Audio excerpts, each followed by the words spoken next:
For sure. Yeah. Well, I left home when I was 11 years old.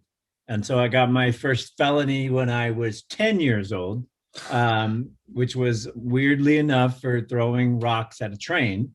And in California, that's a felony. And I was a pretty bad kid, I had all kinds of behavioral issues and emotional problems. So I've been involved in petty crime, but that was the first time I ever got sent to juvenile hall. Mm, And it was just this huge eye-opening experience, sitting with the bad kids of society. And sure. it was the first time I ever talked to anybody about the stuff that was going on in my home, which Mm, was, pretty abusive. I was living in the backyard in a tool shed. Like I had all these, abnormal childhood punishments that I assumed were perfectly normal. And right. then when I went to juvenile hall and I talked to kids, they were like, "Yeah, that's not how things, are supposed to be." Mm, So, I talked to my counselor there, and she gave me a bunch of good advice. But the one thing that stuck out was, if you keep committing these crimes, they're going to take you out of your home. And so at 11, I saw that as, a salvation. tool. Yeah, I was like, okay, well, I got the message. Yeah. So I just committed as many crimes as possible until they took me out. And then I became a ward of the state when I was 11, and I started through the state system. Right. Um, and I just had all these emotional issues. I couldn't really have, I didn't understand, how to have good communication and Right. relationships. And so I just bounced from home to home to home until I found the Shamrock Boys Ranch. Hmm. And that was another life-changing moment because Bob, who ran the home, was just this wonderful, loving, father figure, mentor Hmm. guy. And he, set rules and lived by them. And, Hmm. for the very first time in my life, I had 20 brothers. So it was Right. just this big family, and he ran it like a family. And Mm. it was amazing. Like it was exactly what I needed, as a young man, to have a mentor and a father, and, rules, real rules. Right, right. And I understand a lot of that. And I identify with your life story so much because I was a beneficiary of a teacher at a very important age, at 13. And she took the extra time and attention I needed more than maybe tutoring, right? Because I had so many emotional issues for a lot of the same reasons you did.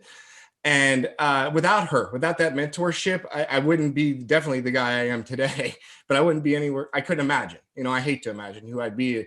So I'm glad not only you found him, but it's so amazing that like he was unique in that, again, coming from a group home situation, he treated it like a family, and that's amazing. Like that's amazing to hear because that's so unique in the institution kind of world, I guess, if that makes sense.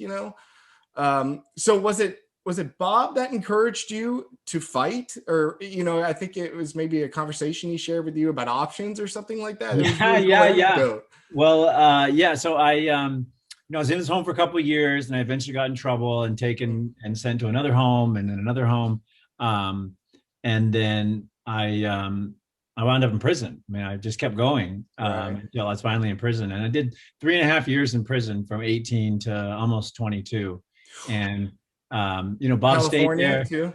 Yeah, yeah. Oh, I toured the California. I started in Corcoran, level 4 at the maximum security prison. yeah. And just uh, it was mind blowing because to me it was a game. I mean, I thought I was like gaming the system somehow. That I didn't like it. I was like, oh, I just commit some petty crime, and they would move Right. me on, and I'd find a new group, and I would assimilate. And Right. um, but the lessons Bob taught me about, hey, sorry, that's my killer dog. Sure. Um, the lessons Bob taught me about like caring for my body and building it up, and Yeah. building up your mind, body, and spirit, they always stayed with me. So I always lifted weights, and I kept sort of developing myself. And Mm. Bob stayed there as my mentor, even though I went to prison. He stayed, in Wow. contact, and he'd send literature and bodybuilding magazines and Wow. all these things about staying fit because he really believed that sports and fitness were this valuable tool for personal development. Mm. So I did my time in prison. Mhm. I really woke up there because I realized, I had a young boy and I couldn't be a father, and I never Right. had a father. So that was like, a sort of a being a man moment because Bob had showed me what a man was. Sure. And then, I just kept building up my body. I just kept getting stronger and stronger. And I also noticed that all the kids that were running the streets with me were in prison. And Right. it suddenly dawned on me, like, wait a minute, this is what happens if you keep doing these things. Right. So I made the decision to change who I was, and I started really working on myself. Mm. And that, I read and I wrote and hey, sorry, that's mango. No worries. Yeah. And then, I went to college in prison. And I just kept building my body, like making myself stronger and making my, my whole spirit stronger. And then when I got close to getting out, this new sport had started, MMA, no holds barred at the time. It was really called UFC. And my brother Ken had, gone to Japan and started wrestling. So, when I was in Folsom getting ready to parole, Bob sat me down for one of those dad talks, and he's like, all right, you've built up your body, you've made this great investment.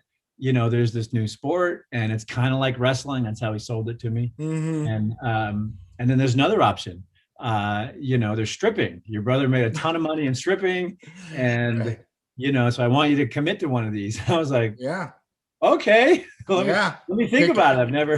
I never saw myself, as a stripper, but my mentor telling me here's an option. Sure. And so I weighed them both, and then I was like, no, my real dream was to be a sports champion. Watching boxing when I was younger, that whole visual of somebody overcoming that, having the moment, getting the microphone, sending their message, that to me was what I really wanted to become. So yeah, when I paroled, I was out for 2 days, and then I was in the martial arts dojo. Wow, so fast. Amazing.